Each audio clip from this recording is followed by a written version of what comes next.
Jangan lupa like, comment, and subscribe channel YouTube TVRI Bengkulu dan nyalakan lonceng notifikasinya.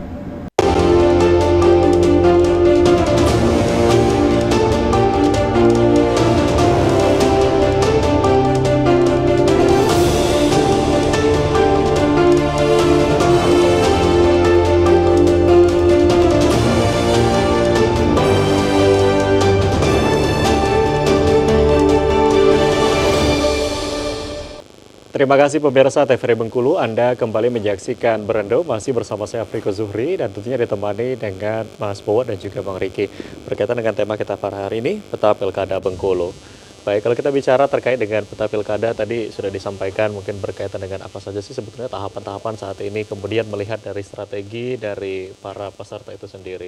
Kalau melihat di Bengkulu sendiri tadi antusiasnya dari masyarakat ini seperti apa untuk pilkada di 2024? Kalau dari Bang Riki seperti apa nih Bang Riki? Yes, seperti yang saya sampaikan awal bahwa antusias itu sebenarnya itu tadi orang sebenarnya ya kalau mungkin perspektifnya beda ya, tapi saya melihat ya orang tidak terlalu euforia kayak dulu seperti pilkada orang sampai begini begitu kan. Tapi pilkada ini udah dimaknai sebagai agenda 5 tahunan yang ya itu sekedar rutinitas gitu kan. Nah, tapi soal bagaimana sih peta pilkada Bengkulu 2024 khususnya gitu kan. Saya melihatnya ada dua variabel penting. Satu siapa kandidatnya gitu kan. Yang kedua siapa pemilihnya gitu. Hanya dua ini pertarungannya gitu. Kalau kandidatnya ini berbicara soal nilai demokrasi, misalkan tidak melulu soal politik elektoral, dia tentu akan menyajikan visi misi bagaimana membangun Bengkulu ini ke depan. Ya itu tadi berkelanjutan. Nah, tapi kalau dia bicara sekedar pilkada ini arena pertarungan suara saja gitu kan, dia tentu kan lagi lebih oportunis memaknai pilkada ini ya bagaimana ke depan itu saya dapat suara, saya kasih apa, Anda dapat ini kan begitu. Konsepnya sederhana itu sebenarnya. Nah, kemudian dalam prakteknya mungkin ada kadang-kadang isu-isu yang itu tidak disampaikan di publik, tapi sebenarnya kita tahu gitu kan, bahwa misalkan soal stigma sama kayak pilpres nih Mas Bowo orang Jawa gitu, bahwa pemimpin itu harus orang Jawa gitu, presiden itu harus orang Jawa, ini kan stigma sebenarnya. Tapi ini kan bisa jadi faktor pengaruh psikologi orang terjajah gitu, bahwa presiden itu nggak bisa di luar Jawa gitu. Demikian misalkan juga kalau kita tarik ke skala lokal Bengkulu misalkan ada stigma juga yang muncul, misalkan gubernur itu harus dari selatan sana gitu kan. Nah, ini kan stigma yang sebenarnya tidak jarang dibicarakan tapi kita semua tahu dan paham gitu kan. Nah, kadang-kadang ini sulit dimunculkan karena apa? Gesekannya tinggi. Ini menyangkut sara, suku. Nah, tapi fakta-fakta di lapangan ini harus kita ungkapkan bahwa inilah fenomena politik yang kita terjadi hari ini gitu.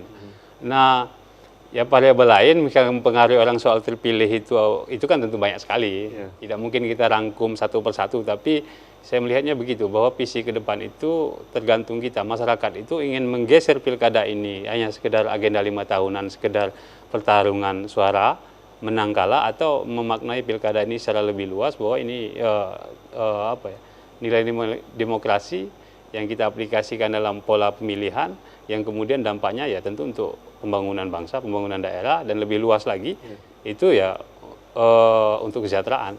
Nah, ini yang konsep harus ditanamkan oleh masyarakat, begitu harusnya begitu kan. Idealnya begitu. Memang kalau melihat dari antusias masyarakat, kita melihat bagaimana masyarakat ini memaknai gitu ya dari pelaksanaan pilkada yang nanti akan dijalankan itu sendiri. Nah, kalau kita bicara tadi soal fenomena pilkada, kalau dari Mas Bowo sendiri fenomena pilkada di 2024 ini seperti apa? Kemudian tantangannya ini apa nih di pilkada 2024? Ya kalau ini kan banyak ya, kita dalam menelaah masalah itu kan tergantung pendekatan. Jadi kalau saya menggunakan pendekatan yang humanis, adem ayem, tentu ya yang kita sampaikan itu yang membuat suasana itu adem ayem, terus tidak berpotensi menimbulkan polemik, apalagi permusuhan ya.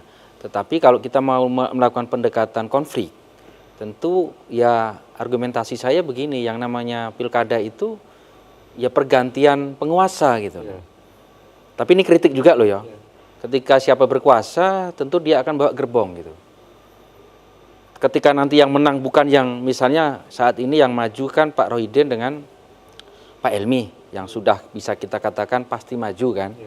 Karena secara kekuatan partai politik pendukung, pengusung itu sudah cukup. Kalau ada satu lagi paslon perseorangan itu kan masih dalam tahap verifikasi kan. Ketika dua ini kan kalau kita pendekatan konflik ya tentunya nanti ketika Pak Rohidin kalah, geng Pak Helmi masuk gitu. Satu rombongan itu dibawa kan. Nah ketika Pak Rohidin masih berkuasa ya masih geng Pak Rohidin gitu. Nah itu sah-sah saja namanya politik, jangankan di tingkat daerah. Pilpres juga begitu gitu. Nah, ketika ini nanti Pak Prabowo duduk dilantik, tentu dibawa gerbong gitu. Nah, itu semua tidak masalah dan memang itu sah-sah saja. Karena yang namanya kabinet itu harus kokoh.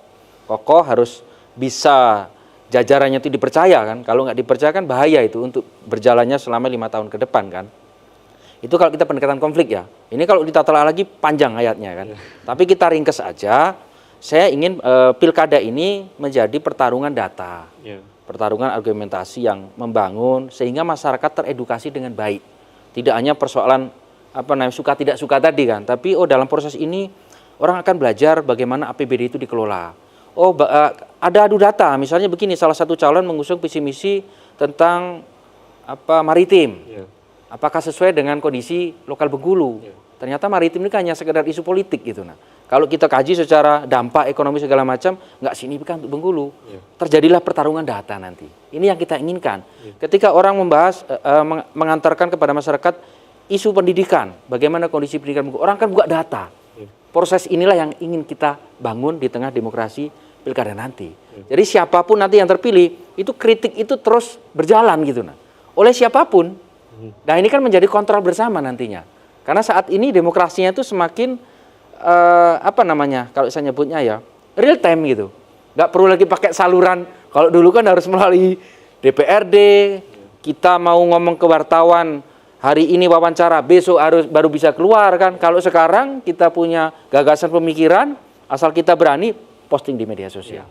Ketika itu menarik dan punya nilai jual untuk di Komisi Publik, maka itu akan menjadi pembahasan atau isu bersama. Proses inilah yang harus kita bangun sebagai anak-anak muda seperti Bung Riki, apalagi dari Ormas Kemuhammadiyahan kan, itu harus kita bangun proses seperti itu. Sehingga pesta demokrasi pilkada ini benar-benar membangun literasi, membangun masyarakat berwawasan, sehingga siapapun yang terpilih nanti itu bisa kita kontrol bersama.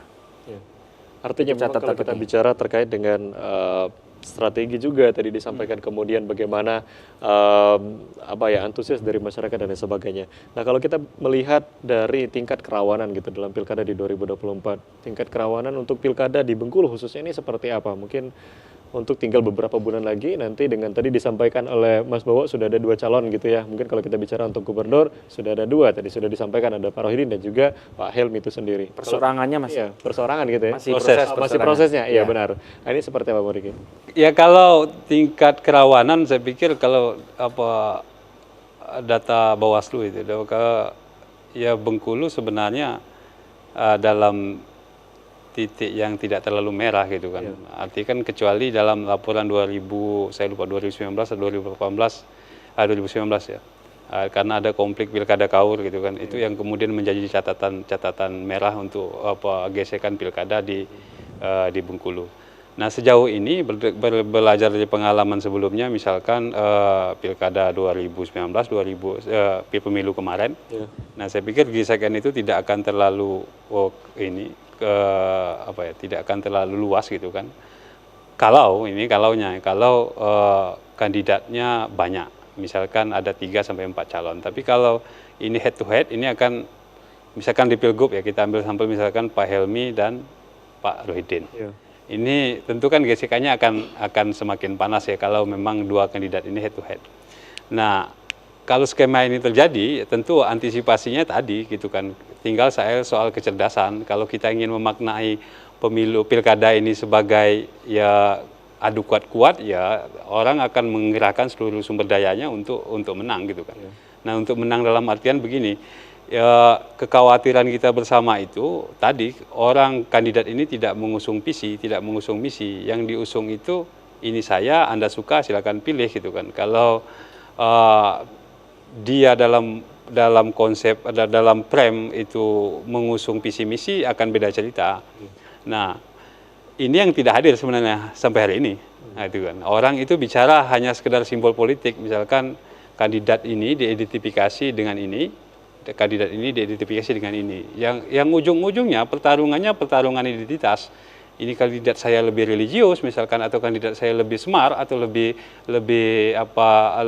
pintar dari Anda, kandidat saya lebih pribumi dari saya, atau kandidat saya ini begini. Pertarungannya begitu, bukan pertarungan ide, bukan pertarungan argumentasi. Tidak ada gagasan. Tidak ada gagasan. Kalau maunya kita masyarakat itu menggeser kita itu. lanjutkan bagaimana maunya masyarakat. Akan break sejenak.